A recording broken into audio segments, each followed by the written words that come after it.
sebelum pergi umrah, singgah Tarim dulu. Pergi umrah tu bukan untuk cuci jiwa ke, mukaffiratun ma bainahuma kan? Disebut dalam hadis. Artinya adalah mereka pergi ke tempat yang mana mimpi kata. Itulah Tarim. Jujur, saya tidak ada korelasi kesejarahan antara Tarim dengan Nusantara. Lantas untuk apa dibawa? Assalamualaikum warahmatullahi wabarakatuh. Salam jumpa, salam sejahtera untuk Anda semua. Salam persaudaraan dari kami, Arah 9 Channel. Apa kabar saudara-saudaraku? Semoga Anda dan kita semua senantiasa dalam lindungan Tuhan Yang Maha Kuasa. Baru-baru ini cukup ramai dipersoalkan adanya umroh Tarim. Dan sejumlah sahabat di kolom komentar meminta kami untuk mengulas hal tersebut. Awalnya karena sudah banyak yang mengulasnya, dan saya juga sempat menonton di beberapa kanal YouTube terkait dengan hal tersebut. Dan juga setelah kami pikir-pikir dan mencari data pembanding serta bertanya kepada kawan yang telah melakukan umroh Tarim tersebut, sehingga dengan demikian menurut hemat saya memang perlu untuk diulas juga di kanal ini. Dan persoalan yang berkaitan dengan Tarim ini bukan hanya menjadi kupasan kami di Indonesia, juga menjadi bahasan ulama di negeri jiran Malaysia. Berkenaan dengan pandangan ulama di Malaysia, nanti akan kami tayangkan kilasannya di sini. Saudara-saudaraku sekalian, dari informasi yang kami dapati dari mereka yang melaksanakan umroh Tarim itu, ternyata bukan umroh ke Tarim. Ini yang harus digarisbawahi karena ada yang salah paham, karena juga beredar video replika Ka'bah atau Ka'bahan gitu ya, yang videonya itu kan ditawafi, sehingga ada anggapan ke sana. Atau mungkin ada juga yang seperti itu, wallahu a'lam. Yang kami ketahui dari sumbernya langsung yang kami tidak sebut namanya di sini, sekedar satu peristilahan umroh ke Mekah ya tentunya, lalu ziarah ke Madinah, tapi juga ditambahi di depan atau di belakang dari paket umroh itu untuk ziarah ke Tarim. Maka dengan demikian umroh Tarim apa salahnya? Dan disinilah berbagai hal permasalahannya yang akan kami ulas. Nah, pertama clear ya bahwa umrohnya tetap ke Mekah lah. Yang menjadi persoalan atau dalam tanda petik masalah ini karena terlalu dibesar-besarkan akan keindahan, kekaromahan Tarimnya itu, lalu menziarahi sejumlah makam yang disebut tokoh hebat di masa lampau. Namun kenyataannya sebagaimana yang telah kita ketahui bersama, tokoh-tokoh itu diantaranya bahkan ada dikatakan fiktif lah. Di sini yang menjadi masalah. Yang pertama secara global seperti itu. Yang kedua bagaimana doktrinisasi akan Tarim, akan kota wali katanya. Sementara kalau orang Jawa taunya kota wali itu Kudus. Ini pindahnya ke Tarim. Ya, dari titik-titik inilah nampak ada upaya ingin menjadikan Tarim itu betul-betul sebagai kota wali, sehingga juga dibarengi dengan adanya tur ke sana lalu umroh ke Mekah. Demikian. Kalau ada yang lain, wallahu a'lam, kami hanya melihat dari sisi yang kami ketahui saja.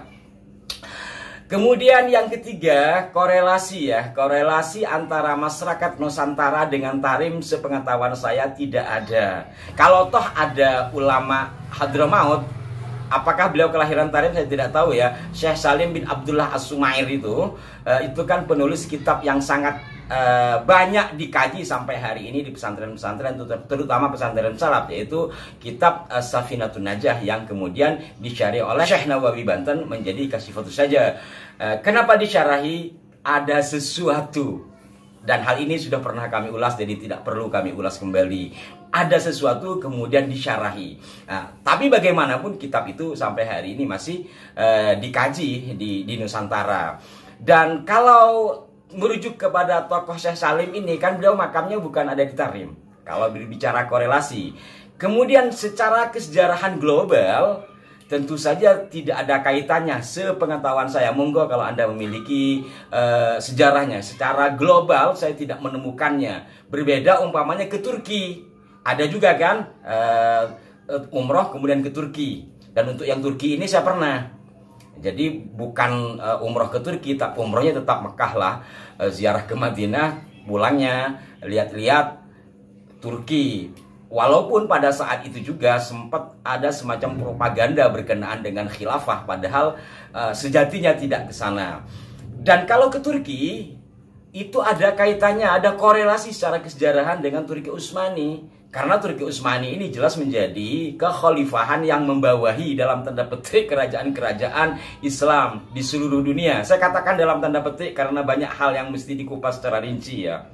Mataram itu juga dikatakan berada di bawah naungan Turki Utsmani, maka ada kaitannya. Kemudian dari sisi Wali Songo, dari keterangan Kiai Salim setelah Sunan Derajat ya, yang beliau ada di Cilacap, kemudian dari Buya Nawir, bahwa ibu dari Ibrahim As-Samarkan alias istri dari Syekh Jumaidi Kubro itu disebutkan putra dari Syekh Muhammad Turki I atau Sultan Muhammad Turki I, yang kalau di Turki sendiri itu ditulisannya Mehmet Selebi Mehmet, ya, tulisan Selebi Mehmet, makamnya berada di kota Bursa yang masuk ke benua Asia, karena Turki itu ada Turki menjadi bagian dari Eropa, Istanbul, Ankara, kemudian kita naik Suramadu, naik jembatan di atas Bosporus, itu kita menuju kota Bursa yang masuk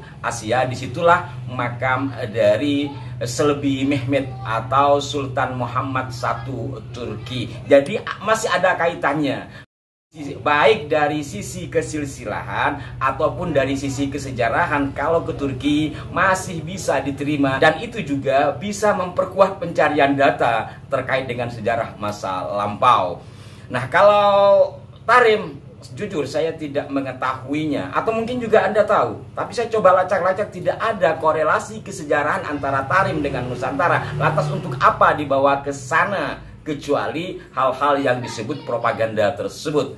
Nah, saya yakin Anda sudah memahami berkenaan dengan hal ini, yang menurut saya ini menjadi masalah dalam tanda petik yang harus diluruskan.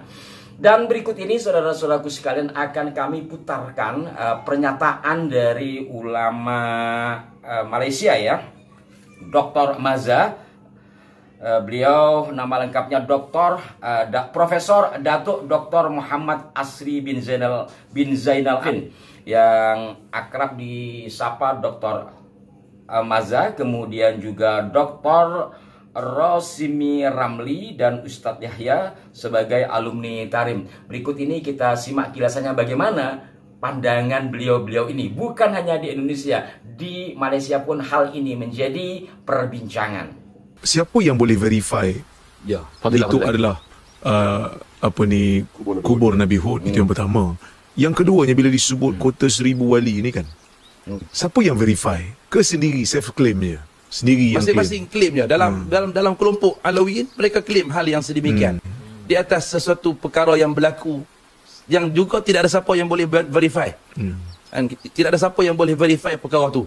Dan Hud tu dijadikan sebagai tempat untuk bermunajat, tempat untuk bagi salam dan sebagainya, tempat untuk memang kita akan bermunajat, artinya pergi berdoa di situ. Berdoa di situ, kita akan sembahyang di situ, kita akan buat maulid, tepuk kompak di situ. Dia macam saya anda tengok macam dia macam ada majlis ni untuk ahli ni kan, keluarga ni. Ya. Ni keluarga, semua keluarga macam dapat habuan masing-masing. Dapat habuan masing-masing. Dia panggil dia ada ziarah. Dia ada ziarah hari pertama, ziarah keluarga Balfaqih, nanti ada ziarah keluarga Idrus, supaya semua orang kira dapat habuan lah. Masing-masing akan ikut. Last sekali ziarah keluarga Syekh Abu Bakar bin Salim.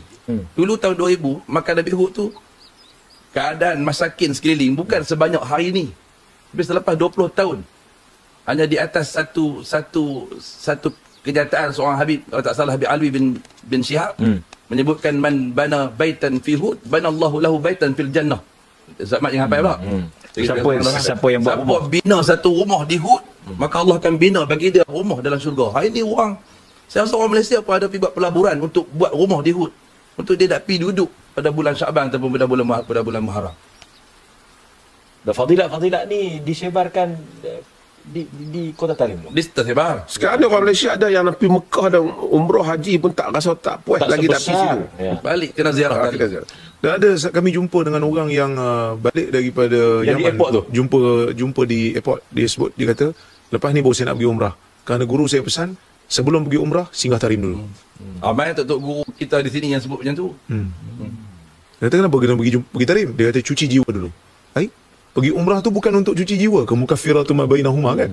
Disebut dalam hadis. Artinya benda yang adalah hadis umrah kepada umrah memadamkan dosa kafarat, dosa apa, semua tu tak menjadi berbekas dalam hati mereka, sehinggalah mereka pergi ke tempat yang mana mimpi kata itulah tempat terbaik.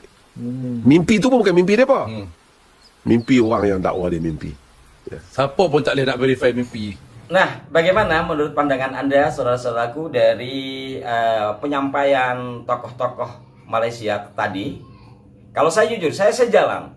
Karena saya dalam hal apapun itu berusaha untuk realistis gitu ya. Jadi kalau terlalu diwali-walikan, tidak menutup kemungkinan kalau di Tanah Tarim ada seorang waliullah barangkali ya.